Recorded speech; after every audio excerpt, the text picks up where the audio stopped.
வணக்கம் நண்பர்களே, நான் எக்ஸிம் மித்ரா, ஏற்றுமதி மற்றும் இறக்குமதியாளரின் நண்பர். உங்கள் தயாரிப்பை உள்ளூர் சந்தையிலிருந்து உலகளாவிய சந்தைகளுக்கு கொண்டு செல்லும் 13 குறிப்பு படிகளின் சீரீஸை நான் உங்களுக்கு கொண்டு வந்துள்ளேன்.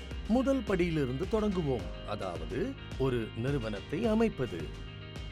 ஏற்றுமதி தொழிலை துவங்க ஒரு நிறுவனம் கவர்ச்சிகரமான கம்பெனி பெயர் மற்றும் கண்ணை கவரும் லோகோ பற்றி யோசிக்க வேண்டும்.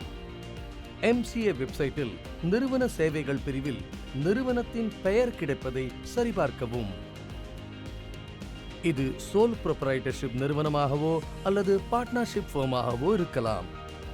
சர்வதேச சந்தைகளில் விளம்பரம் செய்வதற்கு முன் நிறுவனத்தின் பெயர் கிடைப்பது சரிபார்க்கப்பட வேண்டும். நிறுவனத்தின் ஃபீஸ் மற்றும் மினிமம் வேல்யூவேஷன் நிறுவனத்தின் தன்மையை பொறுத்தது. இவை நிறுவனத்தை அமைக்க தேவையான ஆவணங்கள்.